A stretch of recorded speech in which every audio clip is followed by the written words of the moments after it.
아멘. 네, 듣고 보시는 하나님이란 제목으로 하나님 말씀 전하기 원합니다. 기도하고 하나님 말씀 전하겠습니다. 기도하겠습니다. 할렐루야. 살아계시고 은혜로우신 아버지 하나님 감사합니다. 하나님, 이곳에 임하셔서 우리의 소리를 들으시고 우리의 모습을 보시는 하나님, 우리의 마음을 받아주시고 우리 예배를 받아주시고 홀로 영광 받아 주시옵소서. 그래서 오늘 우리가 주님의 임재 안으로 들어가고 주님이 내 안에 충만케 되어 주셔서 성령 충만한 믿음으로 우리가 한 주 동안 살아갈 때 승리할 수 있도록, 이 말씀 붙들고 승리할 수 있도록 인도하여 주시옵소서. 또 실로 부족한 자를 세우셨으니 주의 볼로 덮어주시고 순전한 통로로만 사용받게 하시고 기름 부어주셔서 전하는 자나 듣는 자나 모두 은혜되는 시간, 복된 시간, 성령 충만한 시간 될 수 있도록 인도하여 주시옵소서. 예배 모든 시종일관을 맡겨드리며 홀로 영광 받으시오며 예수님의 이름으로 간절히 기도드리옵나이다. 아멘. 우리 옆 사람이 그렇게 고백하며 나아갈까요? 우리 주님께서 다 듣고 보고 계십니다. 아멘.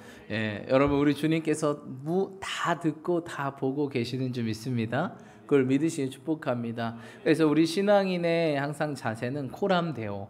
코람데오가 무엇입니까? 주님 앞에라는 뜻입니다. 그래서 우리의 신앙은 항상 주님 앞에 있는 신앙이 되어야 될 줄 믿습니다. 여러분, 사람들이 언제 죄를 지을까요? 여러분, 보통 범죄는 언제 발생될까요? 어두울 때, 밤에 발생됩니다. 왜죠? 아무도 안 본다고 생각하기 때문입니다. 하지만 우리 신앙인들은 항상 누가 보고 계시죠?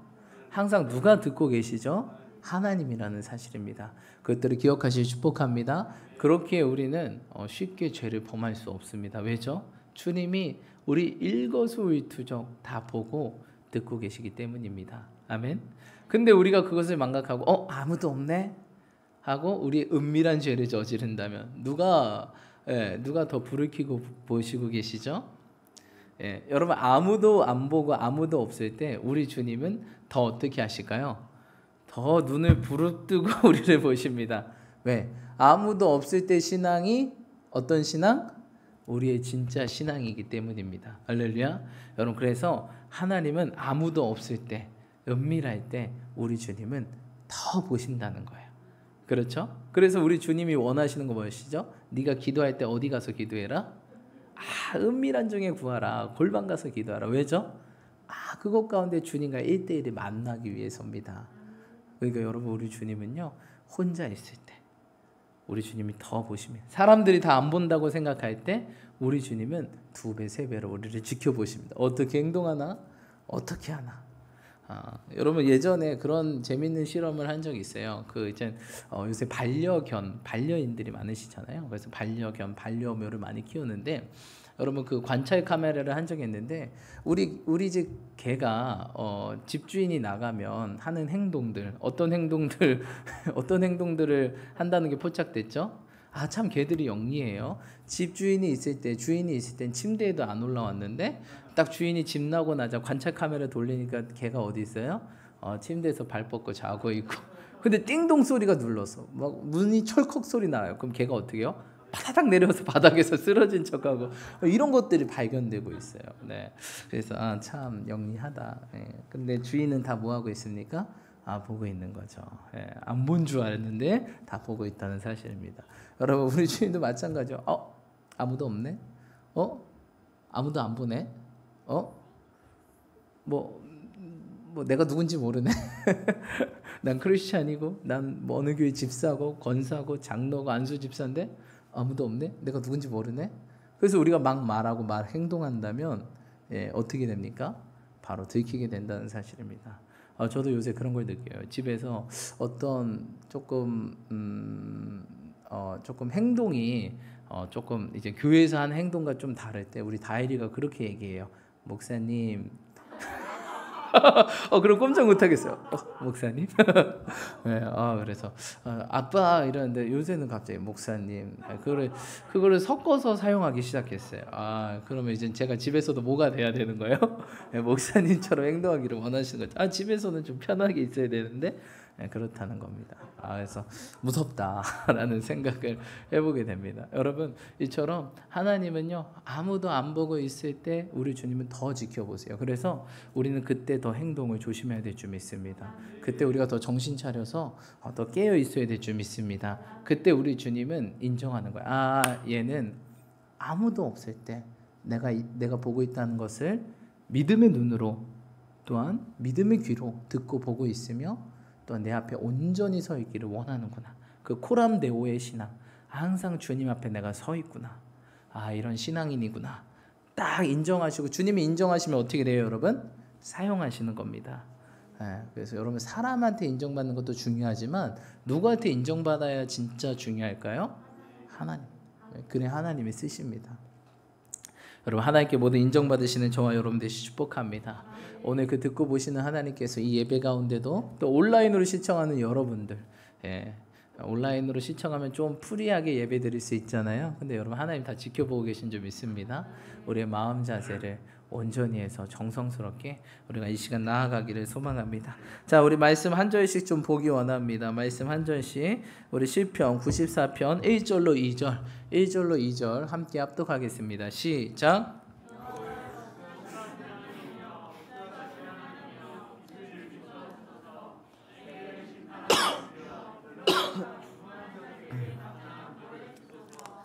아멘. 네, 여호와는 무슨 하나님이세요? 주님은 어떤 하나님이시라고 지금 이 시인은 이야기하고 있어요? 복수하시는 하나님이요, 복수하시는 하나님이요. 뭐라고 하세요? 빛을 비추어 주소서라고 말하고 있습니다. 여러분, 사실 이런 표현을 잘 쓰기 좀 그런데 하나님은 복수하시는 하나님이라 쓰고 있어요. 근데 여러분, 이 복수가 어떤 복수입니까? 여러분, 우리 인간들이 난 복수할 거야 막 이렇게 얘기하잖아요. 이 복수는 어떤 복수입니까? 여러분, 우리도 예를 들어서 우리가 이제 어떤 분이 우리 가족을 해쳤어요. 해를 가했어요. 해를 가해서 심한 해를 받았어요. 그럼 그 가해자를 우리가 찾아가서 똑같이 해를 가해요. 그러면 우리가 어떻게 될까요? 왜 잡혀가죠? 왜 그게 죄죠? 그렇죠, 맞아요. 법에 접촉되기 때문이요. 그러니까 그 복수, 내 복수는 누가 하죠? 우리는 이 세상에서 누가 하죠? 그렇죠, 법이 하는 거죠. 법이, 경찰이 하고 검찰이 하고 법이 그 사람 하는 거예요. 여러분, 이 세상도요 복수를 내가 하면 안 돼요. 그렇죠? 법이 해야 돼요. 우리 영적 생활에도 마찬가지예요. 복수는 내가 하는 게 아니라 하나님이 직접 하시는 거예요. 이 세상도 그런데 오죽 하나님이면 하나님이겠습니까? 그래서 내가 하면 나도 잡혀가요. 나는 복수한다고 해서 했는데 나도 잡혀가는 그런 일들을 범하게 됩니다. 여러분, 그래서 복수를 주님께 맡기시 축복합니다. 제가 수요일날 수요예배 나누면서 그런 이야기를 한 적이 있어요. 우리 시온의 순례길이라는 제목으로 설교를 나누었었는데 그때 하나님께서 그런 마음을 주셨어요. 우리 순례길 얘기하면서 산티아고 순례길에 대해서 이야기했습니다. 이 지구상에서는 제3대 순례길이 있는데, 첫 번째 로마 순례길, 두 번째 예루살렘 순례길, 세 번째 산티아고 순례길. 그러면서 산티아고의 뜻이 세인트 제이콥, 그러니까 성 야곱이라는 뜻이에요. 야곱이 복음 전도한 그 길, 땅끝까지, 그 당시에 땅끝인 서바나, 지금 말하면 스페인까지 복음을 전하면서 그곳에서 죽었던 그 길, 그 길을 다시 한번 우리가 따라가면서 그 야곱을 기억하고 또한 그 복음과 또 하나님을 생각하면서 가는 순례의 걸음을 이제 산티아고 순례길이라고 하는데, 많은 믿음의 사람들이 그 길을 이제 걸어가면서 하나님을 만나기도 하고 자신을 돌아보기도 합니다. 그런데 중요한 게 믿지 않는 사람들도 순례길을 갑니다. 순례길이 뭐길래 저렇게 많은 사람들이 가지? 나도 한번 가볼까? 뭔가 믿나? 그 순례길을 걸어가면 뭔가 있나? 라고 해서 걸어가곤 합니다. 근데 제가 지난번에 수요일날 얘기했던 것 중에 어떠한 교수님이 멘토가 되어서 정말 어려운 사람들, 멘티라고 하죠. 상담을 받는 자들을 이제 멘티라고 하는데, 그들을 이 순례길 가면서 멘토하고 멘티하는 그런 과정을 다큐로 찍은 적이 있습니다. 그런데 그 멘토를 받는 분 중에 한 분이 어떤 분이 있었냐면 그 50대 중반 되신 여성분이 오셨어요. 근데 그 여성분은 5년 전부터 복싱을 배웠대요. 복싱을 왜 배웠냐면 5년 전에 딸이 중국으로 유학 갔는데 5년 전에 이제 취업을 하고 중국 기업을 잘 다니고 있었대요. 근데 어느 날 강도 치안한테 어떻게 됐어요? 살해를 당했어요. 금품을 빼앗기다가 그것을 저항하다가 살해를 당했어요. 근데 이 어머니는 딸이 하나였어요. 그 딸이 하나였고 그 딸이 거의 전부였는데 그것도 이제 해외에 간 딸이 죽었다는 소식을 듣고 너무 원통하고 분통한 거예요. 그러니까 이분이 뭘 배웠어요? 복싱을 배우기 시작한 거예요. 복수의 칼날을 내가 어떻게든 찾아가서 어떻게 해보겠다라고 복싱을 배우기 시작한 거예요. 근데 뭐 그러기가 쉽지 않지 않습니까? 중국은 뭐 택시만 잘못 타도 이제 어떻게 될지 모르는 나라잖아요. 한번 잊어버리면 워낙 땅도 크고 사람도 많기 때문에 쉽지 않은 나라입니다. 그래서 배우긴 했는데 이 원통과 분통과 한이 가득 차 계신 거예요. 근데 이런 자를 그 교수님이 멘토하는 그런 장면을 이렇게 다큐로 찍고 그렇게 했었는데 그러면서 그 교수님이 그분이 항상 원통하고 이 분통으로 가득 차 있잖아요. 근데 그 순례길을 걸으면서 이제 순례길이 힘들거든요. 800km를 걸어야 되는데 짐은 이제 다 자기가 배낭을 메고 계속 가야 돼요. 자기가 뭐 옷도 다 있어야 되고 침낭도 있어야 되고 뭐 숙소는 중간중간 있지만 그냥 잠자리만 제공하지 다른 건 제공하지 않습니다. 그러니까 메고 가는데 하루 이틀 걸으면서 그분이 굉장히 힘들어하셨어요. 왜? 여성분들이 15km, 20km 메고 하루에 40km 20에서 40km 걷는다는 게 쉽지 않잖아요. 남성분들도 힘든데 너무 힘든 거예요. 그러면서 그 교수님이 그분에게 하신 말씀이 여사님 그 자를 용서하지 마세요. 하지만 그 자를 마음속에서 내려놓으세요. 내가 그 자를 품는다고 해서 그 자가 어떤 해가 강하거나 그 자에게 복수가 되는 것이 아닙니다. 오히려 그 자가 여사님 마음속에 있기에 그 자가 더 여사님까지 해치고 있습니다. 제발 그 자를 마음속에서 내려놓으세요. 여사님 이틀 동안 여사님의 짐이 여사님이 이렇게 힘들게 했습니다. 발에 물집이 잡히고 발이 찢기고 피가 나고 더 이상 그 짐이 여사님의 인생을 찢고 피나게 하고 물집 잡히게 만들지 마세요 라고 교수님이 이야기를 했다고 합니다. 근데 여사님이 그제서야 이제 안 거예요. 왜? 이 짐 때문에 너무 힘들거든요. 너무 힘들고 하는데 내가 이거를 내려놓지 못했구나. 내가 원수 갚는다고 해서 그를 찾을 수도 없고 만날 수도 없는데 이것이 오히려 나를 해하고 있었구나 라는 생각을 하게 됐답니다. 여러분 혹시 우리도 이제 한가위를 맞이하고 가족과 친척들을 만나고 또 보통 가족과 친척들에게 원한이 있으신 분들이 있으세요, 그렇죠? 뭐 보통 여러분 제일 무서운 싸움이 무슨 싸움이에요? 집안 싸움이잖아요, 그렇죠? 그래서 우리나라도 여전히 집안 싸움 때문에 이렇게 삐터지게 고생하고 있잖아요, 그렇죠? 그래서 제일 무서운 게 집안 싸움이 제일 무섭습니다. 넘이면 어느 정도 이 젠틀이 있는데 뭐 집안은 그런 게 있겠습니까? 한 번 헤어지면 진짜 뭐 강이 되돌아오지 못하는 것처럼. 하지만 여러분 어떠한 이유가 됐든 뭐 제가 자세히 알지 못하겠지만 여러분 그 원수 갚는 것 또한 그 마음의 원한을 내려놓으시기 축복합니다. 내가 갖고 있는 그가 알까요? 모르죠. 보통 그런 사람들 아주 발 뻗고 편안히 자죠. 오히려 그것이 나를 죽이고 그 여사님처럼 그 짐이 내 발을 찢기고 내 발을 피나게 하고 내 발을 물집 잡히게 한 거예요. 그래서 그 여사님이 가져온 짐을 어떻게 해요? 하나씩 버리기 시작하니까 여사님이 뭘 찾는 거예요? 이렇게 편안하네. 이렇게 자유하네. 왜 그동안 지고 있었지? 라고 하면서 이 자를 어떻게 해요? 마음속에 있는 이 자를 내려놓는 거예요. 그러면서 이것 때문에 내 인생을 온전히 살지 못했구나. 라는 것들을 깨닫게 되는 다큐를 찍은 적이 있는데, 제가 이제 그것들을 보고 또 그 교수님의 이야기를 들으면서 그렇다라는 생각을 하게 되었습니다.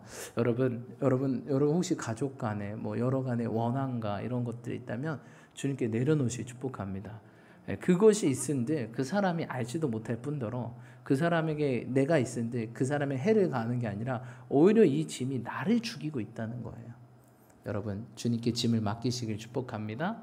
그래서 그 순례길에는 이런 시스템이 있어요. 그렇게 온전히 15kg, 20kg 메고 끝까지 가는 사람이 있는 반면, 좀 나이 있으신 분들은 그 짐을 중간중간마다 옮겨주는 그런 서비스가 있어요.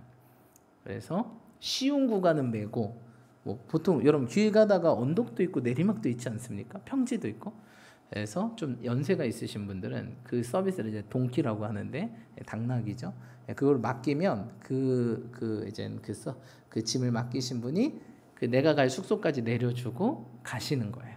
그럼 난 숙소 가서 그 짐을 갖고 또 이제 동키한테 연락하면 다음 코스까지 내려주고 나는 이제 걸어가고.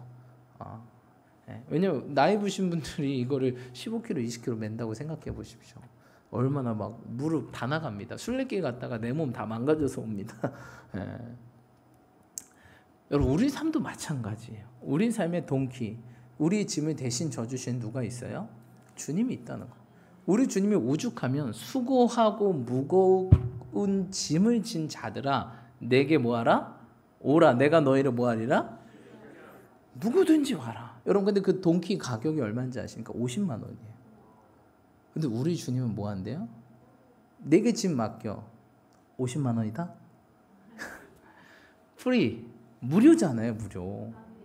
여러분 생각해, 여러분 순례길 가는데 무료로 이거 무료 서비스입니다 하면 짐 안 맡길 사람 누가 있을까요? 다 맡기죠. 근데 50만 원이에요, 여러분. 70만 원. 뭐 짐 무게가 더 나가면 70만 원, 거리가 더 길면 막 80만 원. 그냥 메고 가야지. 여기까지 비행기 값도 만만치 않은데 그 돈까지 쓰는 게 뭐 쉽겠습니까? 쉽지 않죠. 근데 여러분 우리 주님은요, 다 와라. 수고하고 무거운 짐 진다라느라 내게 와라. 내가 너희를 쉬게 할 것이다. 너희 짐을 내게 맡겨라. 내가 의인의 요동함을 허락하지 않겠다. 여러분 짐이 있으면 누군가 탁 밀어요. 그럼 내가 어떻게 할까요? 휘청휘청거립니다. 짐이 무거운데 누군가 이게 살짝 밀어요. 그러면 끼우뚱. 왜죠? 짐 무게 때문에 짐이 쏠리니까 나도 끼우뚱거리는 거예요. 근데 짐이 없어요. 누가 밀어도 어떻게 해요? 뭐 살짝 흔들리죠. 근데 내가 짐을 많이 지고 많이 질수록 어떤 외부의 환경이 좀만 변해도 내가 어떻게 되는 거예요? 확 변하는 거예요. 그래서 여러분 우리 신앙인은요, 짐이 없어야 돼요. 짐이 있으면 있을수록 우리 신앙이 조금만 바람만 불어도 막 휘청휘청거려요. 막 여러분 이제 막 태풍이 북상하고 막 그런 소식 듣지 않았습니까? 그렇죠?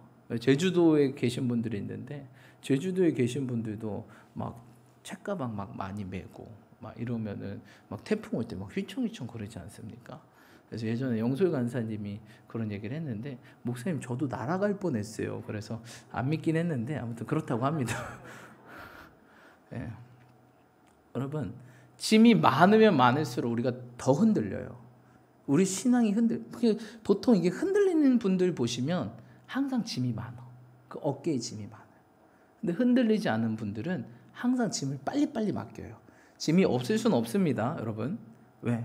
우리 인생 자체가 짐이기 때문에. 근데 우리 주님이 짐이 없다라고 말씀하지 않았어요. 짐은 있다. 그런데 내게 맡겨라. 사단이 자꾸 던져줘요. 막 부담의 짐. 저 수요일날 그런 간증을 했어요. 월요일날 저희 딸 예서가 태어났는데 신기하게도 태어나자마자 제가 이제 분만실 앞에 있는데 아기가 응애하고 태어났습니다 하는데 갑자기 제 어깨가 누가 팍 누르는 거예요. 갑자기. 그래서 제 어깨가 갑자기 이쪽이, 그것도 한쪽이, 이미 이쪽은 한쪽은 있잖아요. 한쪽이 이게 팍 하는 거예요. 그래서 이게 뭐지? 이게 짐이구나. 이게 자녀의 무게구나. 이런 생각을 하게 되었어요. 근데 동시에 하나님께서 주셨던 마음이 네 자녀 아니다. 네 짐을 내게 맡겨라. 내가 할 것이다. 여러분 자녀의 짐을 메고 계십니까? 우리 해리 전도사님 지금도 메고 계시는데 주님께 맡기시길 축복합니다. 그러면서 제가 떠오르는 찬양이 딱 있었어요. 그렇게 하나님 말씀 주시면서 떠오르는 찬양 하나 있었는데 어떤 노래가 떠올랐을까요? 요게벳의 노래. 너의 삶의 창조주, 너의 주인이신 하나님 그 손에 너의 삶을 맡기라. 요괴배스 노래시 딱 떠오르면서 정신 차리자. 이거 내 짐 아니지. 하나님이 책임지지. 저는 이번 주에 짐과 싸웠던 것 같아요. 그러면서 이제 목사님하고 뭐예요? 이제 예선은 조리원에 있고 이제 저랑 누구만 있죠? 네, 우리 다엘이랑 24시간 동행하는 그 순례길을 걸었어요. 여러분 자녀와 24시간 있는 거 참 행복하시죠? 근데 이게 뭔가 다 챙겨줘야 되잖아요, 그렇죠? 아침부터 시작해서 저는 또 이 교회 일도 하면서 이걸 해야 되니까 정말 쉽지 않았는데 그러면서 이제 특별히 이제 저랑 이제 목사님이 다이를 동시에 돌보다 보니까 목사님 파트가 있고 제 파트가 있어요. 예. 저는 주로 이제 막 놀아주고 이런 밥 차려주고 이런 것들을 하고 목사님은 이제 재우고 좀 섬세한 일들 있잖아요. 감성적인 일들. 예. 이제 그런 것들을 해주는데 이제 목사님이 안 계시니까 제가 그런 일들을 해야 되는 거예요. 저는 그런 게 막 안 돼요. 막 잘 때도 자 다이라 이제 누워서 우리 동화책 보면서 그 잠자는 동화책 있잖아요. 하나하나 새근새근 이제 아주 살살 읽어주면서 애를 잠으로 유도하는. 저는 그게 안 돼요. 자, 아기 새들이 모여서 짹짹짹짹 모두 다 잠을 자요. 이게 저는 안 되는 거예요. 한 페이지는 돼요. 근데 그 10페이지거든요. 그게 안 돼. 막 물개도 나오고 막 코끼리도 나오고 막 다 자야 되는데 자다가 이게 안 돼요. 막 빨리 안 자냐. 근데 하나님께서 너무 그래서 힘든 거예요, 제가. 근데 딱 이 말씀이 떠올랐어요. 너의 짐을 맡겨라. 의인의 요동함을 허락하지 않는다. 제가 막 요동하려고 하니까 너무 힘드니까 이거 짐 맡겨야 되겠다. 내 힘으로 사실 저는 그런 스타일도 아니고 제 힘으로 할 수 없는 거예요. 주님, 이 아이를 주님께 맡깁니다. 제 아이 아닙니다. 주님께서 재우시죠. 이렇게 기도를 했더니 하나님께서 진짜 재우기 시작한 거예요. 제 힘이 아니라, 제 방법이 아니라. 여러분, 이 추석 때 자녀들 만나잖아요. 자녀들 보면 어떤 생각 드세요? 너는 결혼을 왜 안 하니? 너는 자녀를 언제 낳니? 너는 대학 어떻게 갈래? 그런 생각 드세요? 주님께 맡기시 축복합니다. 주님께 맡기시 축복합니다. 우리 진정한 자녀, 우리 자녀들의 부모는 주님이세요. 우리는 뭐예요? 잠깐 맡은 사람, 그렇죠? 어떻게 보면 대리인에 불과한다는 거예요. 내 자녀 아니에요. 내가 책임지고 내가 어떻게 할 수 있는 게 아니라는 거예요. 요게벳의 노래처럼 뭐예요? 너의 삶의 창조주, 너의 주인이신 그 하나님의 손에 너를 맡긴다. 모세가 그 요게벳 아니겠습니까? 모세 어머니가 요게벳 아니겠습니까? 모세가 그 요게벳이 모세를 하나님께 맡긴 것처럼 우리 또한 주님께 맡길 때 그 자녀를, 우리 또한 그 자녀와 우리 가족과 친척들을 주님께 맡길 때 하나님께서 인도하실 줄 믿습니다. 근데 내가 짊어지면요 오래 못 걸으세요. 너무 힘드세요. 요동이 심하실 겁니다. 근데 그 짐을 주님께 맡기실 축복합니다. 그래서 우리 주님은 그 모든 것들을 행하신다는 거예요. 복수도 행하시고 그 짐을 맡길 때 우리에게 해를 가하는 사람들을 맡길 때 하나님께서 일하시고 우리의 짐을 주님께 맡길 때 우리를 쉬게 하시고 그 주님의 평안 가운데 우리를 인도하신다는 것입니다. 오늘 우리 예배하고 기도하실 때 그 모든 짐들을 주님 손에 맡기시길 축복합니다. 자, 우리 9절 읽겠습니다. 시작.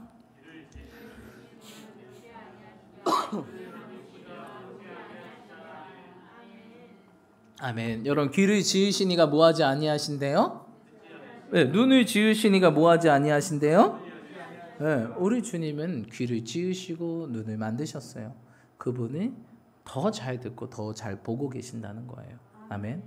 그래서 여러분 항상 하나님께 짐을 맡기고 부르짖으며 나아가실 축복합니다.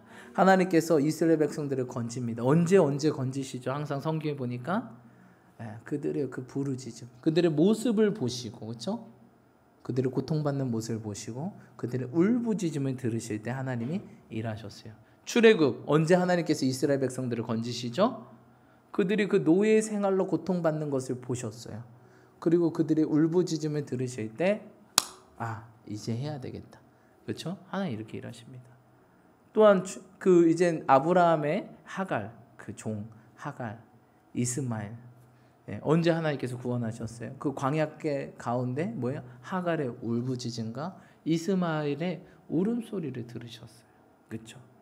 여러분 언제 여러분들의 자녀들이 언제 벌떡 일어나서 자녀들한테 갑니까? 울을 때 무슨 일이라고 벌떡 뛰어가잖아요. 우리 주님도 마찬가지. 우리의 모습을 보고 계시고 우리가 울부짖을 때 무슨 일이지 하고 뛰어가시고 우리 가운데 역사하신다는 겁니다. 할렐루야. 여러분 그렇게 주님께 나아가시길 축복합니다. 그래서 여러분 우리가 주님께 짐을 맡기고 그것들을 주님께 기도하며 나아갈 때 하나님께서 들으시고 역사하실 줄 믿습니다. 아멘. 자 우리 12절로 13절 함께 읽겠습니다. 시작.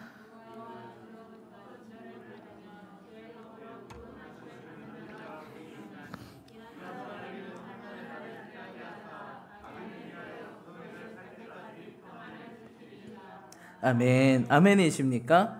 예, 여호와여 주로부터 징벌받으며 주의 법으로 교훈받는 자가 뭐하도다? 복이 있다. 근데 왜 징벌받는 자가 왜 복이 있을까요, 여러분? 사랑하는 아들일수록 주님께 징벌하신다는데 여러분 징벌이 왜 우리에게 복인가요? 예, 그렇죠. 고난당함이 내게 유익입니다. 고난을 통해서 뭐를 배워요? 우리가 주의 율례. 이게 하나님의 말씀이구나. 이렇게 하면 안 되는구나. 이렇게 해야 되는구나. 이런 것들을 깨닫게 되니까 그게 뭐예요? 은혜라는 거예요. 할렐루야. 그것이 은혜인 줄 믿습니다. 예, 그래서 제가 금요철에도 그런 간증을 하게 되었어요. 어떤 간증을 하게 됐냐면 이제 금요철에는 하나님께서 이제 우리를 편안하게 안전하게 보호하신다 그런 말씀의 내용이었는데 저의 간증을 얘기하면서 제가 어렸을 때부터 굉장히 겁이 많았습니다. 얘기하면서 그런 얘기를 이제 했었는데 하나님 믿으면서 겁이 많이 사라졌습니다. 그런 두려움이 사라졌습니다. 그런 간증을 하게 되었어요. 그런데 재밌던 간증 중에 하나가 제가 이제 간증하는 것이 이제 4학년 때부터 시작된 간증이 뭐냐면 저를 괴롭히는 애들이 옆에 있기 시작한 거예요. 4학년 때부터. 특별히 제가 이제 4학년 때 되니까 4학년 때부터 신기하게 막 그 애들이 학교에 이런 일진들이 점점 스멀스멀 생기기 시작하더라고요. 4학년 때. 그래서 제 4학년 딱 됐는데 제 짝꿍이 일진이었어요. 그 중에서도 제일 악랄하기로 유명한 일진이었어요. 그래서 애들 괴롭히는 거 너무 잘하고. 근데 그 사람이 누구라고요? 제 짝꿍이라고요. 그래서 저를 얼마나 괴롭혔는지 너무 힘들었어요. 그래서 제가 그때부터 시작했던 게 뭐였을까요? 기도를 시작했어요. 너무 힘들어서 하나님 살아계시다면 좀 반 좀 바뀌게 해주세요. 그렇게 기도했어요. 근데 하나님 어떻게 하셨을까요? 한 학기 만에 반이 바뀌었어요. 제가 전학을 간 게 아니고요. 여러분 보통 반은 언제 바뀌죠? 한 학년이 맞춰야 반이 바뀌잖아요. 근데 제가 진짜 간절히 기도했거든요. 근데 한 학기 만에 반이 바뀌었어요. 모든 학교의 반이 싹 바뀌었어요. 그 이유인즉 옆에 초등학교가 생겨가지고 우리 학교 전교생의 3분의 1이 다 글로 갔어요. 3분의 1을 다시 재정비하기 위해서 반을 싹 바꿔버렸어요. 그래서 저는 그 친구랑 어떻게 됐죠? 헤어지게 됐어요. 할렐루야. 여러분 기도하면 반도 바뀝니다. 뭐 또 그리고 우리 다행히 우리 다음 세대가 없어서 그런데 하나님 부모도 바뀌게 해주세요. 그런 기도 안 됩니다, 여러분. 반은 바뀌어도 부모는 이미 안 바뀝니다. 그냥 우리 부모님이 바뀌게 해주세요. 이렇게 기도하십시오. 농담입니다, 여러분. 여러분 아무튼 하나님의 일하신다는 거예요. 그 초등학교 4학년이 기도했는데 어떻게 반년 만에 반이 바뀌는지. 하나님 살아계신. 그때부터 제가 기도를 하기 시작했어요. 여러분 그러니까 그 일진을 만났던 게 저에게 무엇일까요? 고난이었을까요? 축복이었을까요? 왜 축복이죠?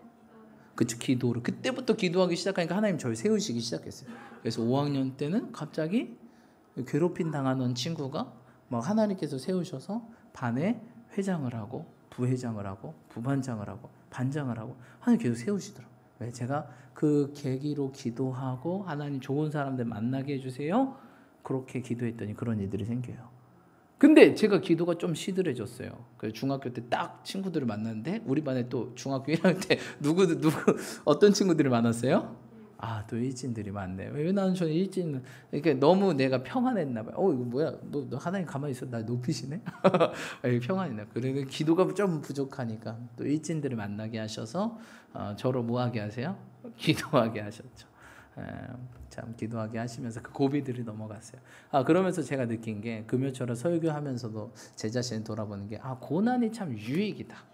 그로 말미암아 우리가 주님을 뭐하게 되고 만나게 되고 알게 됩니다. 많은 분들이 그런 얘기를 해요.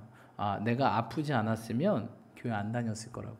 아프지 않았으면 이렇게 예배하지 않았을 거라고. 내가 뭐하지 않았으면 이곳에 오지 않았더라고. 내가 실패하지 않았다면 주님 안 만났을 거라고. 내가 항상 잘 되고 성공했다면 주님은 무슨 주님이야? 세상에서 내가 짱인데 세상에 있었을 거라고 이런 얘기를 합니다. 여러분 그래서 고난이 우리에게 유익입니다. 할렐루야. 그래서 성경 말씀처럼 징벌받으며 주의 법으로 교훈하심을 받는 자가 복 있다. 근데 막 그렇게 되는데 고난도 없어. 그런 사람들이 어떻게 됩니까? 지옥행 특급 열차를 타게 된 거예요. 누구도 멈추지 않아. 근데 결국 멈췄는데 어디예요? 멈췄는데 거기가 어디예요? 지옥이라는 사실입니다. 여러분 그래서 어떤 고난 또 이런 추석에 여러 가지 고난이 있을 수도 있어요. 가족 간에 만나면서 여러 가지 고난, 어려움, 또 복음을 전하면서도 어려움이 있을 수도 있을 것입니다. 하지만 여러분 그 모든 짐을 주님께 맡기고 그 고난 당했을 때 우리 주님께 맡기며 나아갈 때 그것이 축복임을 깨닫게 되고 감사함으로 승리하시는 저와 여러분 되시길 축복합니다. 아멘. 13절로 14절 읽겠습니다. 시작. 이런 사람에게는 환난의 날을 피하게 하사 악인을 위하여 구덩이를 팔 때까지 평안을 주시리이다. 14절. 여호와께서는 자기 백성을 버리지 아니하시며 자기 소유를 외면하지 아니하시리로다. 아멘. 여러분 이런 사람은 어떻게 하신대요? 환난의 날을 피하게 한대요. 이미 이런 작은 고난을 통해서 경험하니까 우리가 앞에 올 큰 위기를 피하게 되는 거예요. 뭐 교통사고 나신 분들은 아시죠? 내가 잘못해서 실수해서 교통사고가 아주 미세하게 났어요. 다음부터는 내가 항상 운전할 때 뭘 생각하죠? 조심해야 되겠다. 그러니까 앞으로 있을 큰 사고를 뭐 하는 거예요? 피할 수 있는 거예요. 여러분 우리의 이런 작은 고난이 우리에게 큰 일을 피하게 돼요. 엄청난 큰 환난을 피하게 되는 거예요. 이 작은 고난들을 통해서 주님을 의지하게 되고 주님께 부르짖고 주님께 나아갈 때 우리는 큰 환난을 피하게 되고 악인들은 어떻게 되는데요? 그 구덩이에 빠지게 된다. 우리는 그 구덩이에 악인들이 빠질 때 우리는 뭐예요? 평지를 걷게 되고 평안하게 된다는 사실입니다. 그걸 믿으시길 축복합니다. 주님께서 자기 백성을 뭐하지 아니하십니까? 버리지 아니하시며 그의 소유를 외면하지 아니하신다. 아멘. 우리 그런 주님을 믿으시는 저와 여러분 되시길 축복합니다. 우리 19절 읽겠습니다. 시작. 내 속에 근심이 많을 때에 아멘. 여러분 내 속에 근심이 많을 때 누가 위로하신다고요? 주의 위안이 내 영혼을 즐겁게 하십니다. 여러분 많은 근심을 갖고 오셨습니까? 여러분 주님께서 우리의 영혼, 우리를 위로해 주시고 오늘 우리 가운데 평안해 주실 줄 믿습니다. 우리에게 치유를 주실 줄 믿습니다. 우리에게 회복을 주실 줄 믿습니다. 즐겁게 하실 줄 믿습니다. 뿐만 아니라 우리 또한 그런 존재가 되시길 축복합니다. 내가 너에게 화목케 하는 직책을 맡겼다. 막 가족끼리 만나면 언성이 높아질 때가 있어요. 싸움 날 수도 있어요. 하지만 우리에게 맡긴 직책은 그게 아니라는 거예요. 내 주장을 하고 내 자랑을 하고 나를 드러내고 나의 의견을 피력하는 것이 아니라 바로 화목케 하는 직책을 맡겼다는 거예요. 누구와? 그들이 주님과 화목케 하고 내가 그들과 화목케 하는 이런 직책을 맡기셨다는 것입니다. 할렐루야. 그리고 아마 가족 중에 근심이 많은 사람이 있을 수도 있을 거예요. 얼굴이 어두워요. 너 얼굴 왜 이렇게 어둡니? 이래서. 에이구 내가 그거 하지 말라 그랬잖아. 이러지 마시고 그래? 위로하고 격려하고 용기와 희망을 주시는 저와 여러분 되시길 축복합니다. 그럴 때 그들의 영혼이 즐겁게 되어서 어떻게 해요? 즐겁게 돌아가게 될 줄 믿습니다. 다시는 추석이 오나 봐나 이런 소리 안 나올 수 있다. 내가 다시는 추석이 오나 모이나 봐라 이런 게 아니라 내가 그 사람을 만나니까 참 위로를 많이 받았다. 정말 삶의 끝자락에 있었던 것 같은데 다시 내 이 절벽 같은 삶에 계단이 보여. 그 계단을 걸어가기 시작하네. 이런 고백이 나올 수 있도록 그땐 그랬지 라는 고백이 나오는 그런 통로와 도구 되기를 축복합니다.